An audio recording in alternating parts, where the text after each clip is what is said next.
Can I just tell you, when I handed him this book, it was my house, he went, "Ah, is he the one that lived under the bridge?" And I went, "What do you mean?"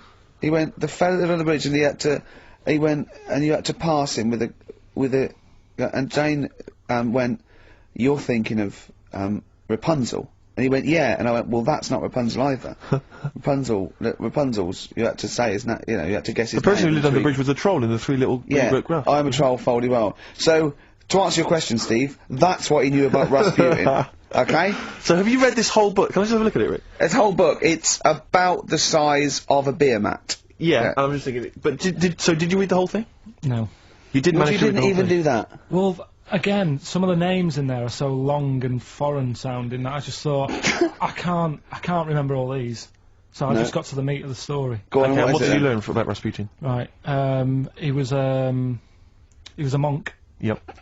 And, mad? Was he a mad monk? Hang on a minute.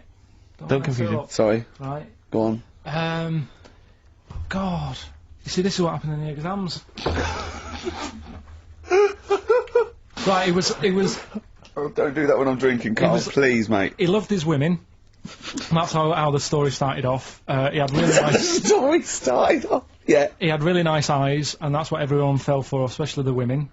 Yeah. Anyway, the people back then thought he had special powers because he could hypnotise people or something. Oh, yeah. And it was about a little lad who had some sort of blood clot on his leg. And he said, "Just calm down, and you'll be alright." And people thought he had special powers, but what he was doing, he was saying calm down, and he relaxed, and it stopped the blood flowing sort of as fast. And that's how he got better. But anyway, that's the only bit of special work that he did. And then he kept going on, and he was going in brothels and all that. And the people in the town thought, this isn't right, he shouldn't be going about doing this. And where did he live? Russia. Right. Is that right? Yep. What sort of era? I thought you'd like now, you know, No, about 1800. Okay. All right. Okay. And then. Do you want to check that, Steve? You got the book? People got sick of him. Right.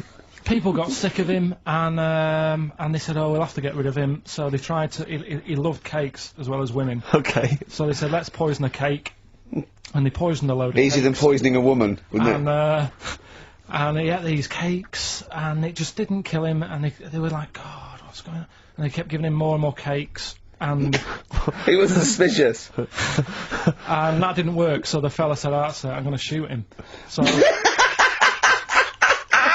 Well, I imagine it was the end of his tether. So I mean, he was back and forth to Mr. Kipling's. He shot him once, and that didn't work, and the fella thought, "Oh my God," and he started running away, and Rasputin's running after him, and he shoots him like another, I think he took 4 face bullets. full of Battenberg. Four bullets. Did you swear then? 4 bullets it took to kill him, and then this fella who was after him chucked him in an icy lake, and that was the end of him. But I don't understand, sort of... What don't you understand, Karl? Well, the fact that, you know, he's a bit of a name in history, and I don't understand why, because it just sounds a bit like my brother. Does he love women and cakes? And do you think that'll be his downfall? Right, I want you to study it. Right, if you want to do, that's the first introduction. Right, if you want to do some extracurricular, what would that stuff, there's a song by Boney M that lays it out. Suzanne told me about that, saying about Russia's Greatest Love Machine. Yeah, but it didn't say anything about cakes. No. So I think if you get the 12-inch mix, no, but they say according to Boney M, and I don't know who's correct, the bloke wrote that or M. They put some poison into his wine. Now I don't know if M have done their research or whether they did shoot him until he was dead. According to them, he was the greatest love machine in Russia. Again, I don't think it says that in the book, but M might know more than that fella. So what's your final verdict on Rasputin? Just a normal bloke who didn't have that much luck, really. History, the re-education of Karl Pilkington. As you know, we found out last week that he'd taken 1 GCSE and he'd got an E, and it was history. Do you know, Steve, I haven't told you this, went shopping on Sunday, buy some new jeans, was in a shop, saw an old lad who I hadn't seen for about 2.5 years, went, "You alright, mate, how you doing?" First thing he said, "Sorry to hear about your exam results." God. Had he listened to the show, or someone had Yeah, just told yeah, him? he was on a train listening to it on the way to a football match or something. He knew that you were on the show, did he? He was a Yeah. regular listener. First thing he said, Wow. so sorry about your exam results. Haven't people have been coming up to you in the station going, "You Yeah, right? right. Do you want to talk about it?" Or God. I know. well, you did take it pretty badly for a 29-year-old man. Just a bit of a shock, because it annoyed me that... It wasn't a shock. You No. knew you hadn't got any. No, I thought I'd have got a bit more than that. I wasn't expecting, you know... But you didn't even think you took history, so that must have been a bonus. Yeah, that's what my girlfriend said. Yeah. So, well, But didn't yes- she say something quite philosophical, which was like, you know, you didn't even have a knee this morning? Yeah, she said yesterday, you know, you didn't have anything Yeah. but today. Exactly. Which was good. Yeah. Hmm. But anyway. Anyway, okay then, well, you were tested on Che Guevara. Right, Karl. We should just, hang on, we should just remind people what happened, because This last is a week little you gave- series. I've got lots of these little books, right? They're about, like, 2.5 inches long by about, 2 inches wide. Those tiny little things you see in the, sort of, on the front counter of Waterstones or Smiths, and it's, The Life and Times, a series of all the greats in history. Last week you read about Rasputin, you wasn't impressed. No. This This week, book's a little bit thicker than the Rasputin one. no, it's the same, I think, was it? Maybe the writing's Bigger smaller. writing or something. But okay, Che Guevara. Who was Che Guevara? Just now, you learnt to pronounce it, right? And how do you remember? You told me the week how you remembered what his name was. Che is like shake, and his surname is like guitar. Right. Shavara. Okay. But anyway. Right. Tell us what you know, and we'll ask. Right, first of all, his name isn't really Che. Right. It was something else, and Che means buddy Okay. in wherever he's from Argentina. Mm-hmm. Right, that's right, isn't it? Yeah. Yep. Right. So anyway, he was born, and he was. By the way, Carl's not reading this from a book now. This is all out of his own head. This 'cause is not pre-planned notes. No, this is. I mean, I know never it held. sounds written, but he's just Yeah. Right, riffing here on we this. go. Here we go. Go on. He was born. He had bad asthma as a kid, Right. which I thought was quite interesting because they didn't have cars and that back then, and that's what they're blaming asthma on these days. The bad build-up of traffic and that. Well, they So- did have cars, Carl. Not as many as they have now. Okay. So that was something I picked up early in yeah. the story. He had asthma, yeah. His dad was into he wasn't a politician or anything, but he was, they were into the politics. Sure. So he sort of grew up around a family who was into, watching the news and that and keeping up to date on Yeah, what's going on yeah. in the world. So that sort of rubbed off on him. He went to school. He was doing stuff on medicine. Yeah. Yeah, he wanted to be a doctor, or he thought he did. Yeah. Anyway, he learned really quick. He did like 6 months work in about 3 months. So he could have some time off school or something. Right. So he took that time off Yeah. and went to travel South America with his mate Okay. on a motorbike. Yeah. Yeah. And he saw all this bad going on in the world. And he thought, oh, this is bad, this. Yeah. I could do something here. I could Yeah. change this, make it a nicer place to live. So he said, what I'm going to do is join a gang Right. that sort of is against the like the government, Yeah. Right. right? Am I right so far? Yeah. You're doing very well. Right, and the woman who he met, who was like running this gang, is a woman called Hilda, who he later married. All right. And Hilda introduced him to Castro, Right. who was like the head cheese of the gang, Right. who wanted to change things. Okay. And so she said, like, this is I think his real name was Engelbert or something like that. Ernesto. What? Ernesto. Ernesto. She said, this is Ernesto. He does medicine. Should have him in our sort of army. So Yeah. when there's injuries and that, he can make people better. Yeah. So he said, yeah, all right then. So he joined the gang and they went like went to sort of. I'm chopping it down a bit. No. Oh, this is- sure. isn't You're really- you're condensing It's it. not. It's not in real time. No. So anyway, so they go. It feels like it. You see, this is why I just wanted you to ask me questions. Well, listen. Let's cut to the chase then. So, Okay, obviously, he made his name as part of the Cuban Revolution. yeah. Yeah. Do you know what date that was? About. No, I don't. Okay.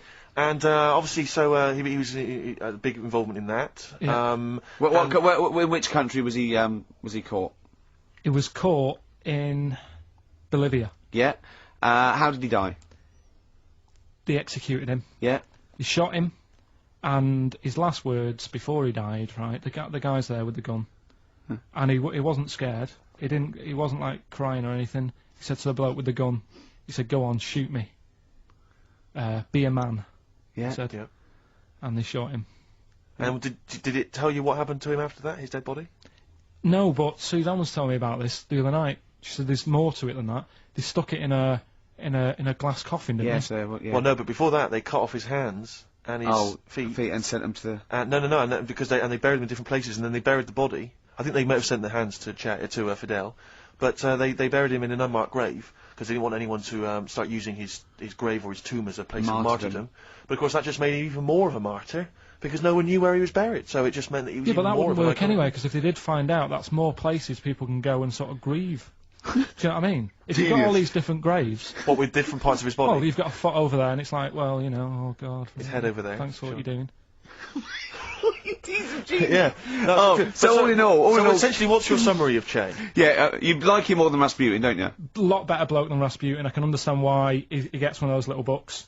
Well worth knowing about, and good bloke. Did a lot, you know. Crammed a lot into his short life. Yeah. But, yeah, interesting bloke.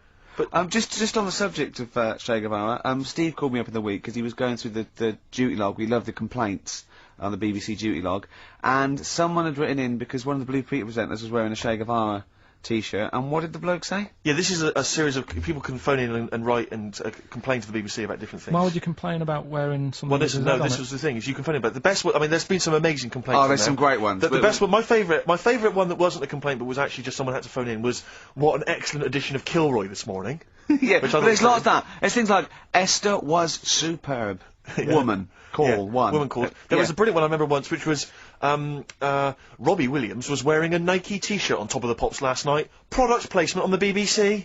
It's just all So things like pathetic. that. Yeah. But anyway, this was one phone call. There was a presenter on Blue Peter. She was wearing a T-shirt with Che Guevara's face on it. Right. And someone had written in and said, or someone had phoned in and said, very worried to see a presenter wearing Che Guevara's face on a T-shirt. Are you trying to turn my children into communist revolutionaries? Yeah. Imagine that. Imagine who's thinking that. Who's bothering to phone up with that information, Karl? Yeah. Who knows what they're going to say about this show? Yeah. I mean, you've been championing the work of communist revolution. Luckily, no one listening to this show can either write or operate a phone. So I think we're pretty safe. So thumbs up for Che Guevara. Yeah. Well done to Carl there. Yeah, no, I thought it was I did brilliant. alright, didn't I? But the thing Yeah, is, you keep saying to us you don't understand why history's interesting, and yet you're clearly interested by that. You remembered that Carl, information. I've got another. Yeah. I've got a few in the series. Can I give you your next week's homework? Go on. There you go. Oh, Read it out. Hitler. Hitler, the life and times of Hitler. 1889 to 1945. Yeah. Yeah. Do you know much about him? What was the significance of that last date? Why did he? What was that last date, Carl? Why do you think he died in 1945? End of the war. Yeah.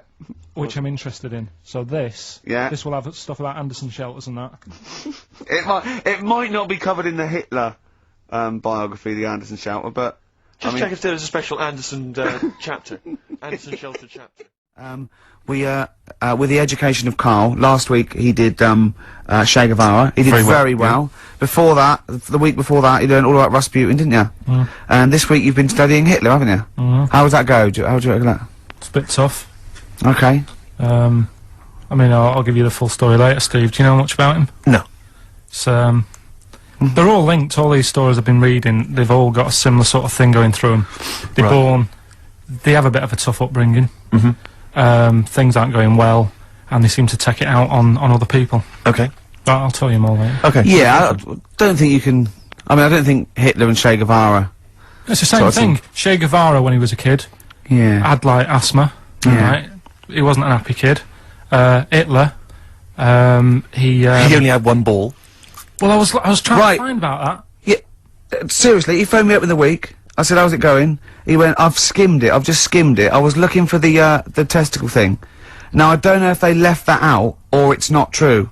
Right. So he was trying to look up that Hitler has only got one ball. I think they only did it to wind him up. Because it's like, you know, yeah, you might be taking over the world, but we're all saying you've only got one testicle. Sure.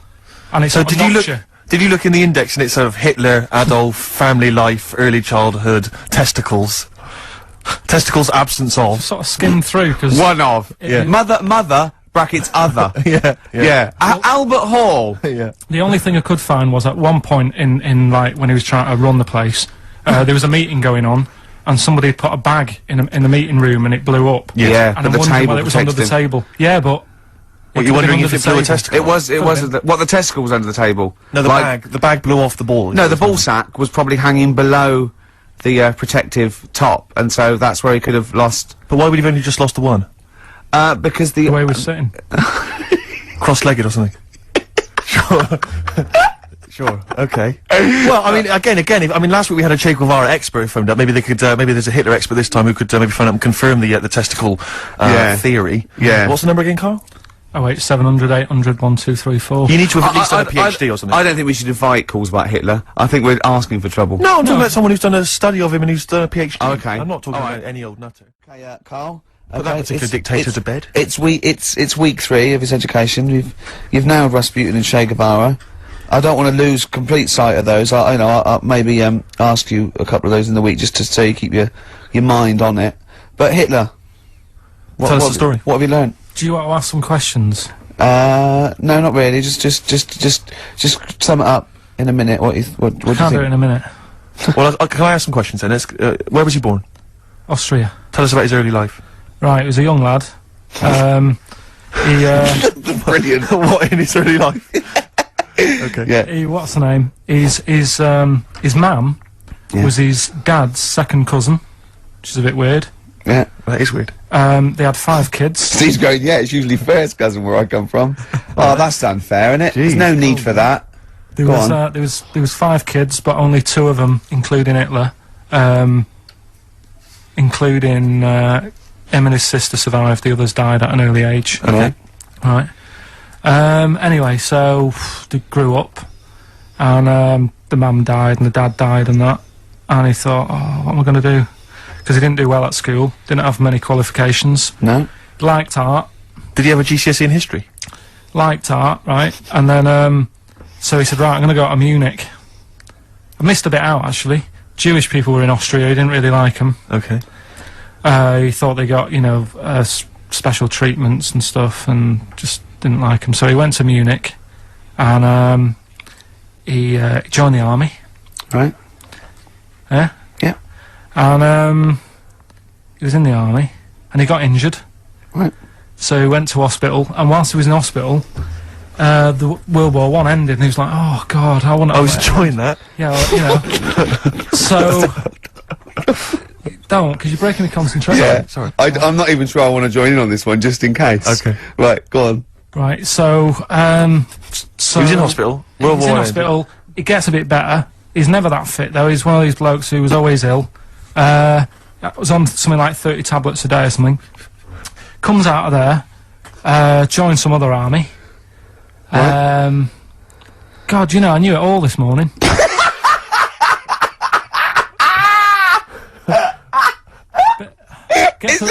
I can see it running to ground. I just see his face going, I'm not nailing the fact, am I? And joined another army, and he was Listen, let's try and help you. So, Here's a good bit. I remember this bit. He thought that war to men, right, was like childbirth is to women. That's how important he thought it was. all right. Right?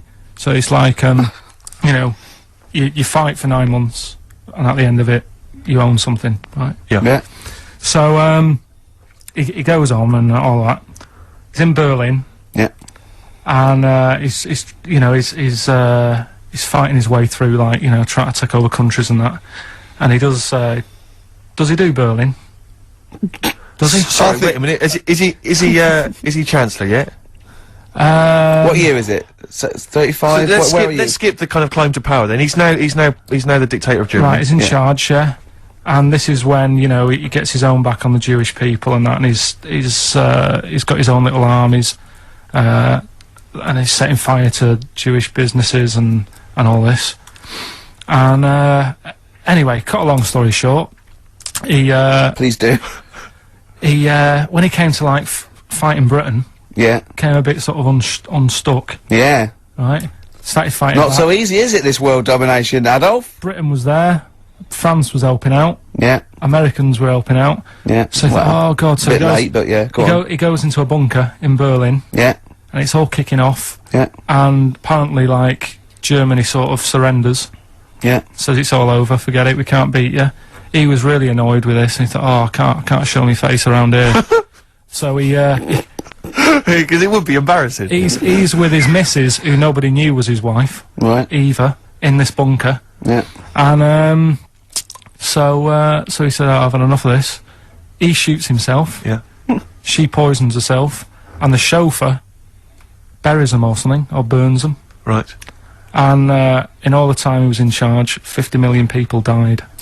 So that's 1918 to 1945. Yeah. Between It felt like that.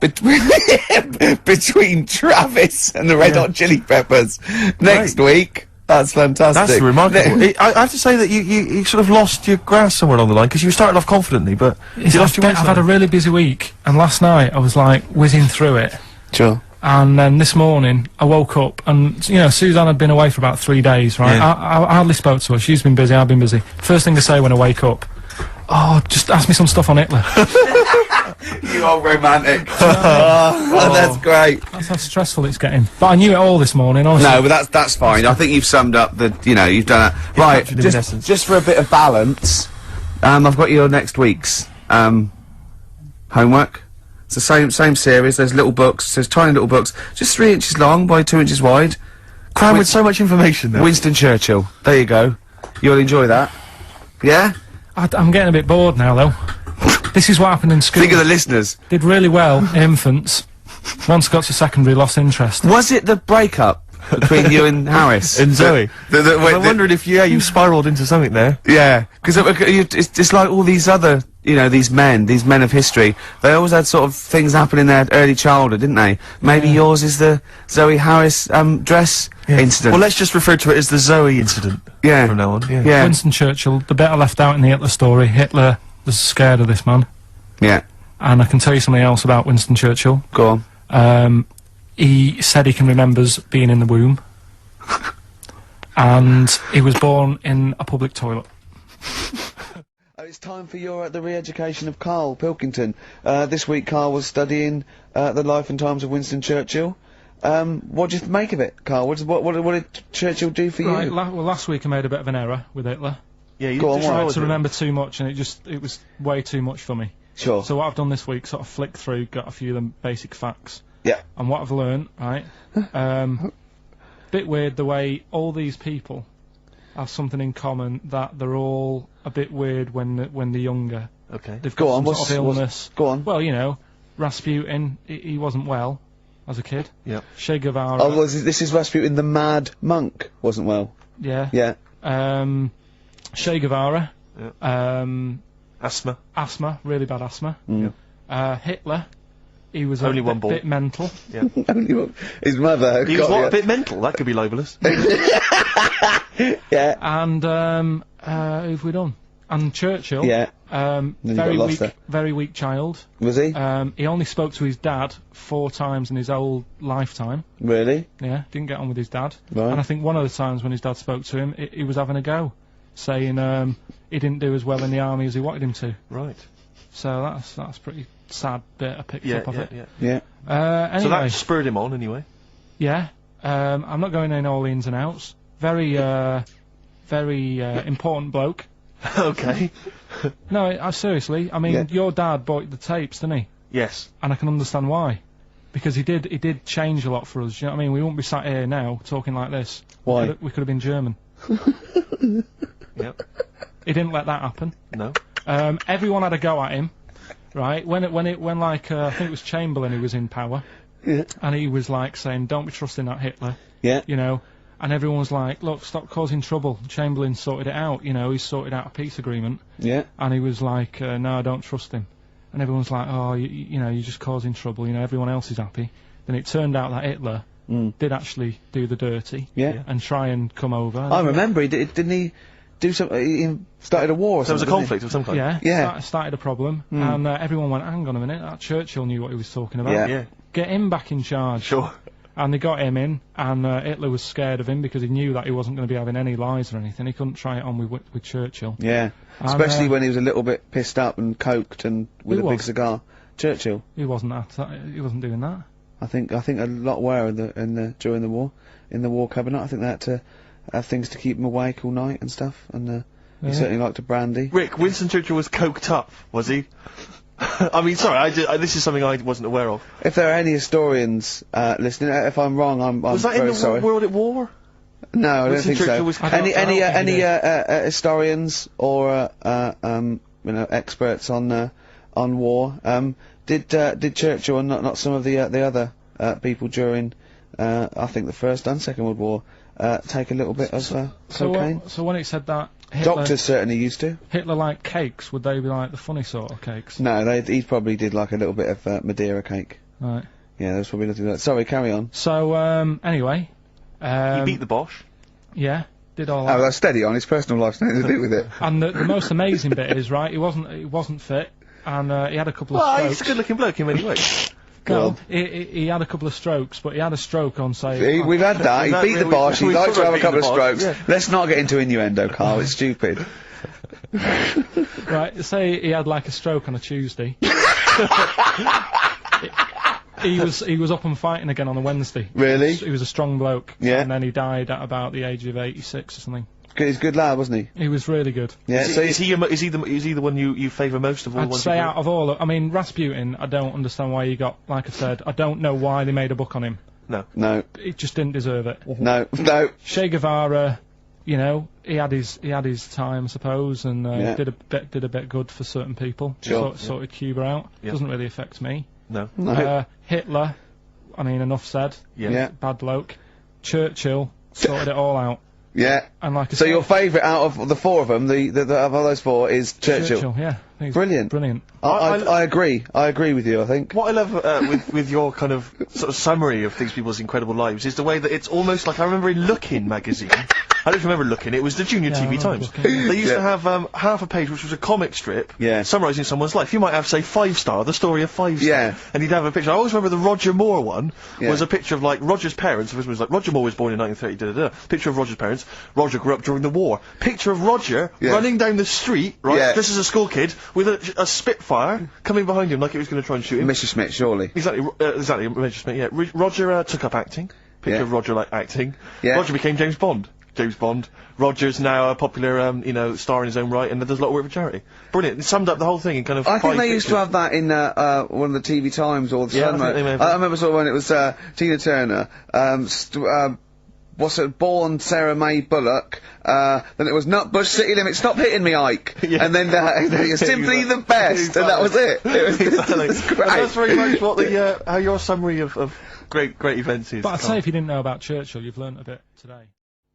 You were studying Aesop's fables, weren't you, this week? Now, I'm going to be very liberal here and let you talk about it. It's not a test. I'm not, hey man, just like chill out. I'm not this like rigid sort of, box in society. Just tell us your views. Just tell us your vibe on Aesop. Tell us something. What have you learnt from these fables? He made a bit of money out of something that's quite simple. I don't know if he did make any money out of it. I mean, I think it was published like thousands of years after his death, but go on. Yeah, they're just little stories. I mean, enjoyed them. Yeah. Didn't learn anything from them. Or did you, you see? Because it's teaching through sort of like metaphor and analogy, and maybe it all seeps in and it's all subliminal, and maybe in a way your but it's subconscious silly. is teaching you. No, it's silly, Rick. It is silly. If the stories were done in like a real way, that there's like a man and a woman, and it's a little story that something happened to them in life, then you learn something. But it's all about, a gorilla and a fox are walking through the woods. How often does that happen? Sure. So you're saying if it was more like If it was more true to life. If it was more like, maybe, if it was maybe more mates like of yours. real stories, like a kid on his grifter and a magpie pecking at his head, or two frog boys with webbed hands. I mean, if it was real stories from real life that people could believe actually happened. maybe it would teach us something. But why not do that? Like, take a real situation. Say, like, the So Solid Crew guy Yes. going down for carrying a gun. Use that in some way. Do you know what I mean? As a warning, maybe about carrying guns. What about something like if you carry guns and that is illegal, you could have some sort of punishment? Yeah, that's Good. So Good, that's what you it doesn't mean, bother yeah. you then that the fact that these fables have been used for many, many generations to educate maybe young children or even older people, the fact that they've served a brilliant function and they've become classics, that doesn't bother you? You've seen through them? Well, they don't always work. Okay. When I was out with Rick the other day, he brought one up. Oh, I told him the one about the two mice, the industrious mouse, who, throughout the summer, he would be storing berries, nuts and berries, and he'd be storing it, and the other mice would just be eating off the trees and running around and having a laugh, and they go, well, you're gonna become hungry, they go, oh, I'll worry about that when it comes to it, and they'd do that, and he'd be storing his nuts and berries, and autumn came, and the mouse was still playing and not doing anything, and then winter came, and the silly mouse was, like, shivering, and he went and knocked on the mouse's door, and went, I'm freezing and I'm starving, and the clever mouse said, well, I told you, didn't I? You know, you should have been storing your nuts through winter like I did. Come in and share mine. You know. And, what did you say, Carl? Well, and the moral of that is whatever. Yeah, you know, sort of, you know, just be careful. But my thing is that it's not very good, because the moral of that is do what you want, and there's always a do-gooder, a share there. Yeah, So, right, sure. yeah. But the way you know, I think, which is more sort of 2002, the ending should have been, you know, the guy with all the berries should have, like, been like, yeah, no, I'll be alright come the winter. I've got loads of food, I'll be safe. But then, as he's going into his little hut at the beginning of the winter, some sort of bus or something comes and kills him. Right. And it's like... You should have partied hard, because you might die. Yeah. Enjoy life whilst you've got it. Yeah. Okay, and if winter comes, just starve to death. Well, you know, worry about tomorrow. Okay. Okay. That's See, my I'm wondering favourite. if there's a new book here. I really am wondering if there's a Karl's Fables. He's been coming out with some all week. He keeps going, well, that's a fable, isn't it? Yeah. So what's your favourite fable in there? Have you learned anything from this book? To get, you know, is there one fable you liked? Yeah, I mean, What did you like? they're all alright. What did you like? You've thrown it on me now, there. Didn't you like one about a crab, you said? No, that was the one about messing about on a cliff edge or something. Don't mess about on a cliff edge. Well, What was that? I don't know. There's not many around here, so I didn't take much interest in that one. You know what I mean? God. Um, I'm doing my best here. I'm You don't dying. remember yeah, any? here's one. Go Yeah, on. here's one that was quite nice. There was a belly, you know, like your stomach. Yeah. And it's this belly on a pair of legs, and the legs was saying, "I'm more important than you because I carry you around," and the belly said, "Yeah, but you know, if it weren't for me holding all this food, you wouldn't have the energy to walk around." Yeah. And that means, like, you know, rather than working on your own, it's best to work in a team. Yeah. So, Well, the one similar to that I was taught when I was little was a vision of heaven and hell, and it went down to hell, and in hell, right, there was these people had like 20-foot long chopsticks, yeah. and they were getting their food, and they couldn't get the chopsticks into the food and get it round to their mouth because they were just too long. Right. Right, and that was hell. And in heaven, they had exactly the same thing, but they were feeding each other. What? Right. You don't like Chinese food? Is that what you're concerned? Is that what your concern is, Carl? No, just... I've brought in the concise Oxford Dictionary of Quotations.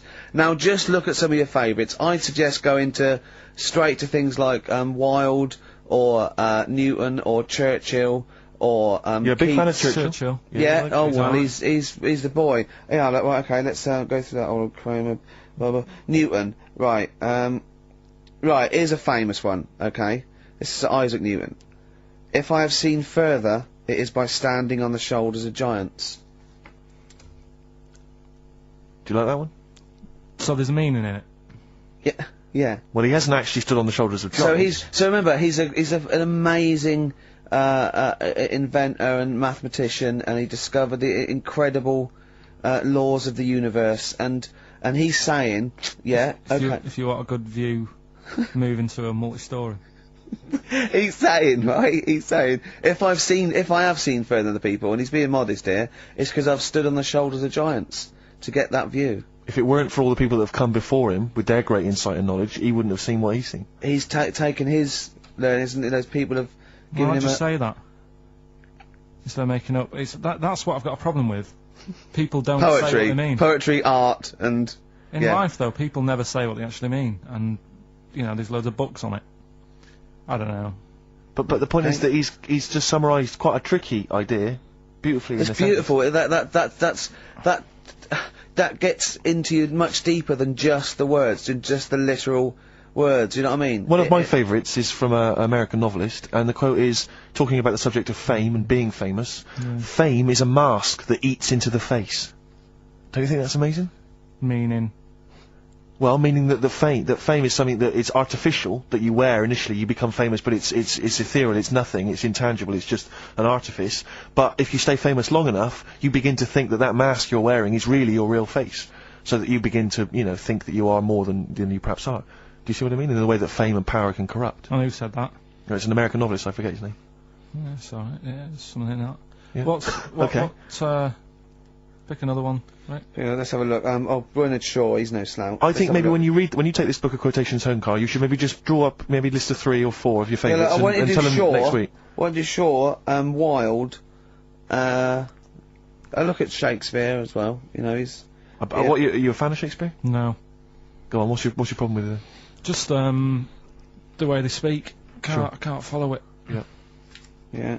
Do you like West Side Story? It's really old as well. I can't relate to it. It's like years and years ago, isn't it? That's why I like Churchill. Because 1940s. Yeah. Look at this. Look at this. This is Shaw. Okay. There are 2 tragedies in life. One is not to get your heart's desire. The other is to get it. Again, how would you see that in your little? Well, that's one homework then. I'll mark that. That's your homework. You got to work that out. You've got to tell me what you think of it. Say again? Don't ask Suzanne. It's there. Right. There are 2 tragedies in life. One is not to get your heart's desire. The other is to get it. Okay? Take that home with you. And we'll be hearing Karl come up with some amazing quotations next week. Yeah, pick out your favourites. Now, Karl, you read a quote book. What did you learn from it? Tell us some pearls of wisdom. Just keep it down to 1 or 2, your favourite things and why you like them. Right, well, you said just pick a couple. Yeah. Right? So I wrote a couple down last night. And what I did, so they weren't boring, right? I've sort of... Don't think you can ever be boring, No, but what I've done, I've took like different ones. So I've took a good one, that I think, yeah, that's a good quote, that was worth putting in a book. I put one that isn't really a quote, so I don't understand it. Oh, yeah. One that isn't clever. and a funny one.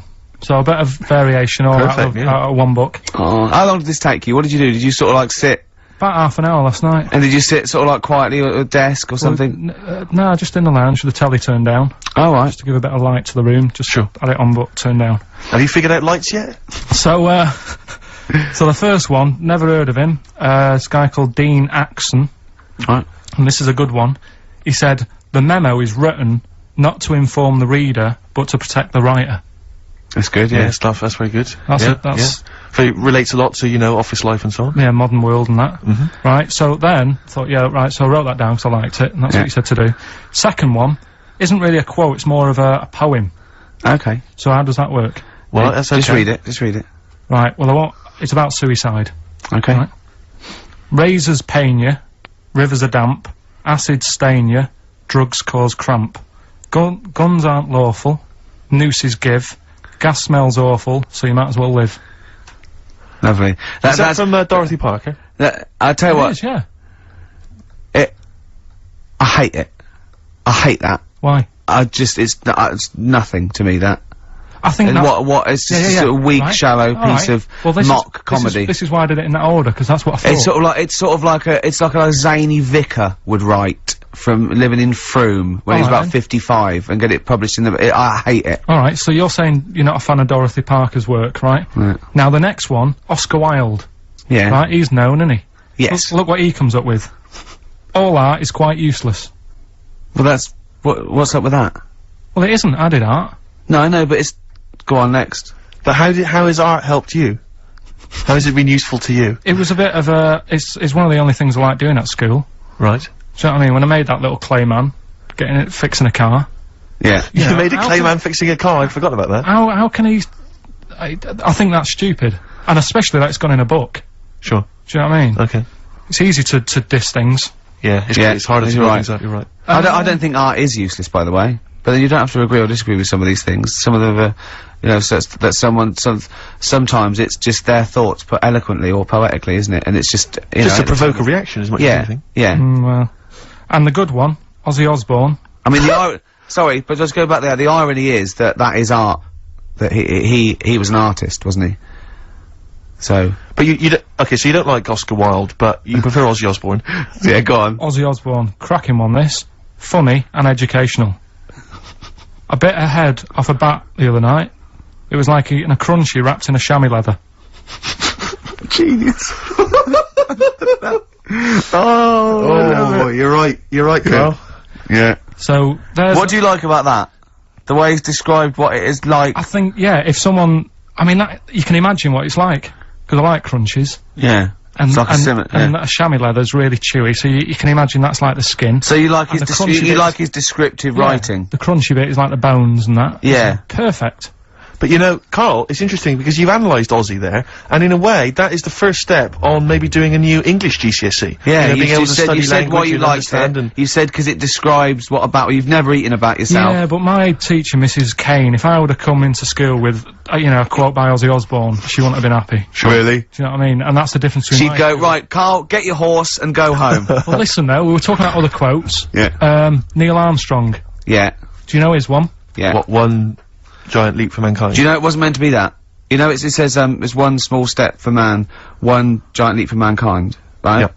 It was meant to be, this is one small step for a man. Right. I.e. me, the individual, on a microcosmic level, one giant leap for mankind. And he mucked it up, because if you say, this is one small step for man, one giant leap for mankind, man there means mankind. I know, it's embarrassing. So you shouldn't give people, he's not a trained actor. That's true He's enough. more of an astronaut, to be Has he honest. won any awards, Rick? No, there are no awards. Is he BAFTA nominated? Don't think so. But listen, right, he said another quote as he got back into the rocket. Have you heard about it? Go on. Well, we're running out of time, and I'm just wondering whether it's worth saving as a bit of a teaser for next week. What did Neil Armstrong say as he got back into the rocket? Yeah. Is it going to Shots be away. something like, that was boring, wasn't it? The mic's not still on, is it? Yeah. They're not still listening. Well, that's what I was saying to you. He could have said that, and it would have That's still not gone down. cheese. It would have still gone down as an amazing quote, wouldn't it? Well, listen, I think you should save it, Karl. You tosser, I was meant to go first. No, I'll tell you what we'll do, Karl. We'll squeeze it in before the end of the show, because Ricky, you got to play your song for the lovers. Oh, we should yes. play this. I don't think we'll fit it in. We might have to save it. Don't worry, we'll see what we can do. Well, Let's next play, week, by the way, you've got Happiness Quotations, a collection of thoughtful words and beautiful paintings. Karl's, it's the re-education of Karl. He's like Liza Doolittle. And now he's coming, or Lawnmower Man, if you've seen that film. More like Lawnmower Man, if you've seen the film, you'll know what I mean. And his homework was to just study quotes, really, on happiness and stuff, and general well-being. He's not a big happiness, quote fan, are you, Karl? Not really. So what have you done? You've come up with something, haven't you? Right, yeah, I told you, right? Because a lot of these are just things you say every day. They're nothing special. So what I'm doing... Well, you say them every day. Well, the sort of things you come out with and you don't even think about it, do you know what I mean? Yeah. They're on the TV all the time, people on the radio are saying these sort of little quotes. Sure. And, what I've done is, remember that programme on Channel 4, Faking It? Yeah. Where they got some, like, posh kid to be on a door and all that. What I've done, I've, Imagine if that was the pitch for the show. Dear Channel 4, just gonna get a posh kid on a door or something? Yeah, Yours sincerely, Karl. come in. Yeah. TV producer. Yeah, yeah, go on. So, what I've done, this little book of quotes, happiness quotes, I've picked two that are real, Okay. and I've made one up. Alright? And we've got a guess. And you've got to guess. Okay, then, go on. Well, I'll tell you what, Rick, why don't we, when we've heard them, we won't confer. No. You'll write down yours, Yeah. A, B, or C, and I'll Yeah. write down mine, and we'll Sure. see how it Okay, goes. Karl, off you go. Right, and just because I'm looking at this book, it doesn't mean I'm actually reading. No, I know, Don't no, worry, I know. we're clever. No, we know, we can't see, Don't, like, yeah. call my bluff. Yeah, go on Okay. then. Nothing is worth more than this day. Okay. Yeah, Yeah? Alright. yeah. The way I see it,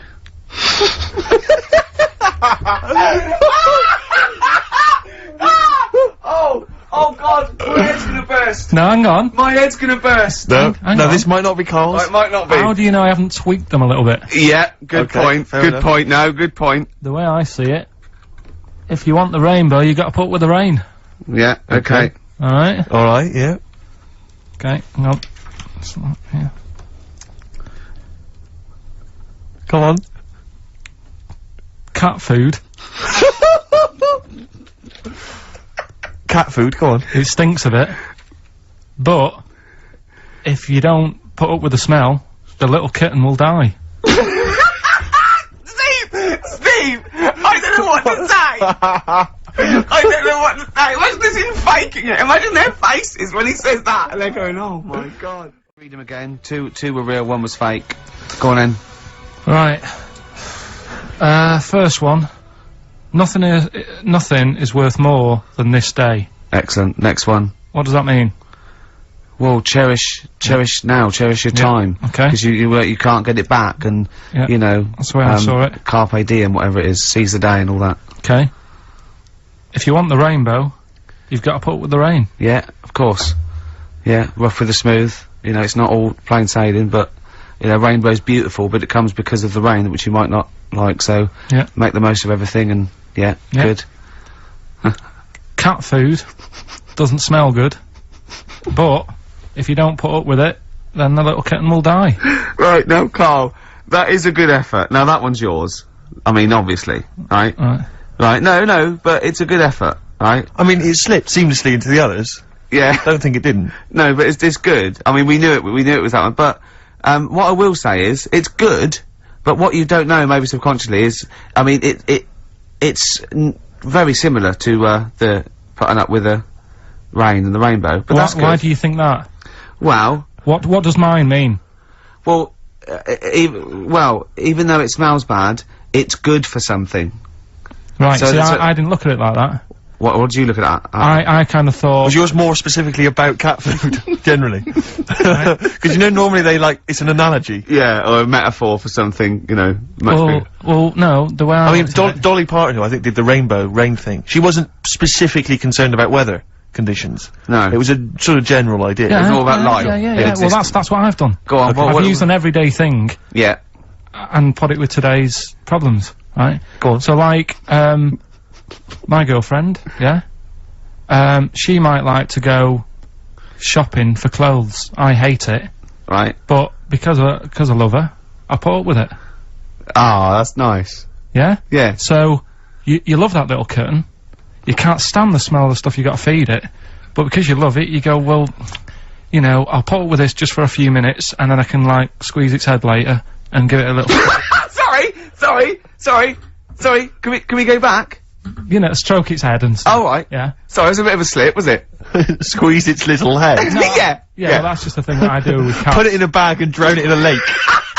I can feed it and then I can throw it against the wall. Exactly. So you didn't see it like that, did you? No, that's very good. So it's about love, is it? It's about putting up with the bad things for something you love. Yeah. Well, that's nice. But Karl, you seem now to be convinced and rather smug that you've tricked us and that you've fooled us and that we didn't understand it. Well, I say that's your fault, not ours. No, it's not though. I mean, look, that man in Forrest Gump, he was a bit of a nutter. And he came up with the life as a box of chocolates thing. Yeah. Now, if that was in this book, you say, oh yeah, brilliant, you know, good bit of work. But if he was sat here doing the show with you, you'd be taking the mickey out of him. Sometimes I feel he is.